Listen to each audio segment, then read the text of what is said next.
So a few days ago, I did discuss persistence and what I think should happen to the perk. And of course, I did mention in that video that removing the perk was not going to be a good option because, I mean, there's a lot of people that rely solely on this perk. So I decided to come up with an alternative that would help players feel like as if they are earning something, even though it might not be a streak that kind of turns the tables in a game and ends up having a win taken from the person who actually deserved it. So I did watch Pat's video yesterday. He was discussing all these different balancing stuff, and he explained why he hasn't really been online. He talked about how Call of Duty Mobile is kind of dry, and I do have to admit my viewership has been a little bit lower than usual. But at the same time, there are moments where my viewership does kind of skyrocket a little bit. But for the most part, it's just, I think for me, it's just normal. But I think, in general, for content creators in COD Mobile, it has kind of plummeted a little bit because of the state of the game. And you can't really blame them for leaving given what's going on with persistence and everything. And how the meta is kind of so stale that you could only really use either the Type 25 or the M13. There's no other option to use. Well, at least when it comes to winning. I mean, if you're not really a person that cares too much about winning and ranked, well, maybe that's not really much of an issue for you. But I know a lot of issues do seem to stem from persistence because, I mean, obviously, most of the time when it comes to people using that perk, people are going to take that win away from you, even though they, full well, they don't deserve to win. But of course, there's a lot of talk going on of whether or not it should change or be removed or something like that. I did agree with Path saying that, I mean, obviously it shouldn't really be removed because, like you said, 95% of the player base is utilizing this perk. They rely on it. And I could understand that. I mean, not everyone is supposed to have like an 8 fucking KD or something like that. So it's understandable why they would use a perk to at least give them somewhat of an edge over the opponent. But at the same time, you can't have it change the tide of the match every single time. And that's where persistence becomes a problem. So as I said before, I did agree with Path because obviously if you took out the perk, a lot of people will be leaving the game because now you've taken out their only chance of ever winning a match or even getting multiple score streaks other than just a UAV.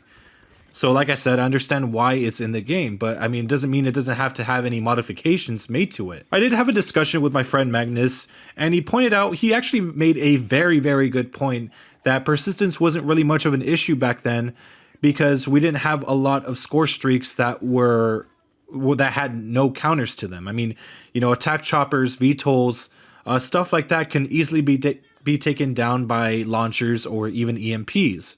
So yeah, there were counters to those things. But when it comes to the newer streaks of today, like the advanced UAV, the orbital laser, the airstrike, the lightning strike, all those don't really have much of a counter. So back then, persistence wasn't really a problem because most of the streaks that they called in could easily be taken out in a matter of seconds. But now we're in a time where there are streaks out there that require very, very little points, especially with persistence, that could be taken down immediately. Or, I mean, actually, that can't be taken down at all. Sorry, wrong wording. But yeah. But there has to be some sort of way to actually fix this because, like I said, they're actually earning unfair wins, and it's not fair to the skilled players. That's the problem here. So the only logical solution that I was able to think of was support. Just have them be able to unlock stuff that doesn't actually kill enemies, such as UAVs, advanced UAVs, counter UAVs, just anything that's, not lethal, but can help your team. There were other solutions, such as if someone calls in an EMP, their persistence goes away, but that wouldn't make any sense because obviously persistence is not really a technology-based thing. So EMP shouldn't really have any sort of effect on the player that has persistence. Some of them also said maybe if you die a few times, you get your scores, or I guess your score number reduced by half. So let's say you have like 3,000 points saved up with your persistence. If you die, it goes down to 1,500. And, stuff like that might be a little bit too tough, a little bit too harsh, but I could understand why they would choose something like that. But at the same time, it's going to piss people off. So, I mean, there's not really a lot that they can do here. And look, I've said this before. I know hand holding shouldn't be really much of a thing, but stuff like this, yeah, it should be in the game, but not to a degree where it actually becomes a huge detriment to the skilled players. Or they could just also meet us halfway and just give them access to maybe some lethal streaks that have counters to them, such as, VTOLs or stealth choppers. Because again, you could take that down with one launcher rocket and then just shoot it a few times with regular bullets, and you could just take those things down fast. So, I mean, yeah, that's one way that you could fix it. Just have them block access to certain streaks. I mean, I'd be fine with that too. Like, block orbital lasers, block airstrikes, or something like that.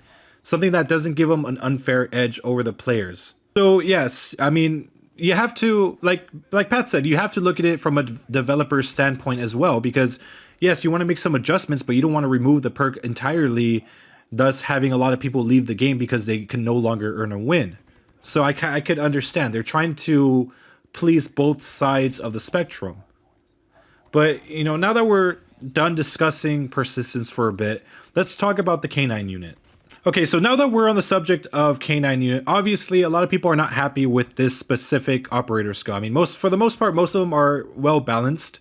I mean, they did make some adjustments to the purifier, making it more deadly than before, which I'm actually grateful for because, I mean, that was probably one of the least used in the past season. So yeah, very, very welcoming change.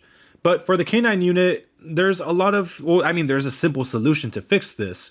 I mean, obviously, it takes forever to kill one of those things. And obviously, I mean, the usual path that I choose is just to kill the owner of that dog, right? So once you call it in, if you know the person who actually is in control of that dog, you could kill them, thus killing the dog as well. Another major issue with the K9 unit is the fact, well, it's pretty much the biting animation. So sometimes you could see the dog like approaching you and doing some biting animation, and sometimes it finishes the animation, but you're like several feet away from the dog. So you think that there's no way for them to actually kill you, but you still die. So I don't know what's going on there. I don't know if it's like a desync issue, but yeah, they don't actually have to touch you in order to kill you. It's kind of like the katana. I mean, you could hit someone like from like 20 feet away from them. It's fucking weird.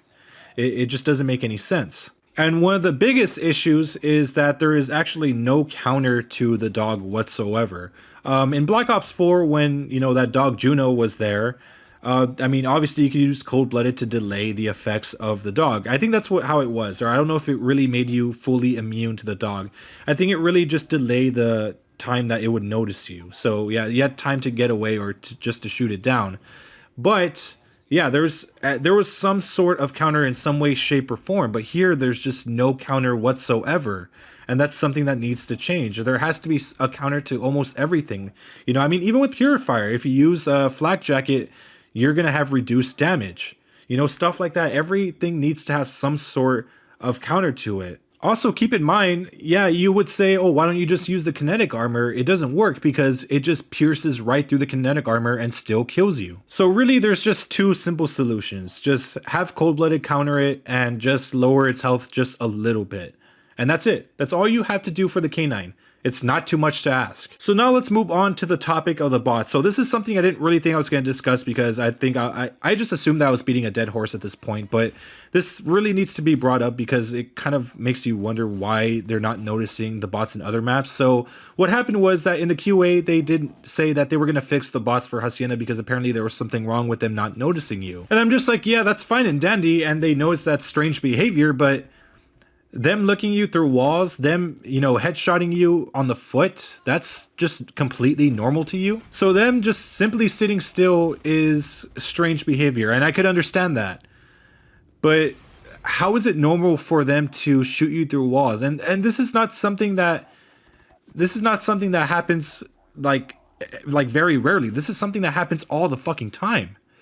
And this happens on every single map. The ones that I've noticed the most is High Rise and Shipment. So, them looking you through crates and walls like that, how is that considered normal to you? Like, the moment I saw that post, how they say like, oh yeah, they're acting strangely and we need to fix them so they could become more normal, I'm just like, oh yeah, because all the fucking bots in the other maps are completely normal, right? All I could say in this aspect, just do better, for fuck's sake. I mean, right now it's not angering me that much, but I mean, yeah, there's still an issue nonetheless. Okay, so now for weapon balance. What can we do about that situation? So obviously right now the two top weapons are, the Type 25, M13. Those are the two highlight weapons. I know there's some out there like the Bison MX9, some other, shit. But like for the most part, it's just those two weapons and maybe the CBR4 as well. I forgot to mention that one. But yeah, what can we actually do by, fixing this issue? I mean, really, I don't want them to make him weaker. I think right now, I think the Type 25 is fine, but just, buff up the other weapons that are not being used, like the PDW, M4, AK-117, all that stuff, so they at least have a chance of competing against those weapons. The problem with like the M4, dude, it has 24 damage. You have to hit like near the head in order to actually get a 26 damage number. Yeah, I mean, yeah, some of these weapons do need a buff. I mean, whether it be fire rate or damage or even range, they need a buff nonetheless. From what I understand, the HBR might get a buff for next season because there is a legendary coming for it. But, I mean, hopefully it's something that's good and can help it give it a fighting chance. Maybe. But we still need other weapons to be fixed. And not fucking snipers, they're fine. I'm talking about just assault rifles, SMGs, and maybe even LMGs. The ones that are not being used at least. So now let's talk about the final thing, and this one is kind of major because this actually affects people's accounts. You guys already know where I'm going with this, the banning situation. So they did say in the Q&A that they do have people, like a respective team that actually looks into that stuff, but honestly, I think that's bullshit because, I mean, yeah, people are still getting banned today for no reason. So yeah, they're not really doing a great job in that aspect as well. I still think that they should remove the report button and just have people report through Reddit or Discord so people won't get wrongly banned, at least until they fix this whole issue. But yeah, that's pretty much it. I don't really think I'm missing anything else. I'm just giving some more suggestions. But yeah, let me know what you guys think down below. I'm really interested to hear your thoughts on this whole issue and why, this game's starting to become a little bit more dry because of its current state. So yeah, anyways, have a wonderful day, guys.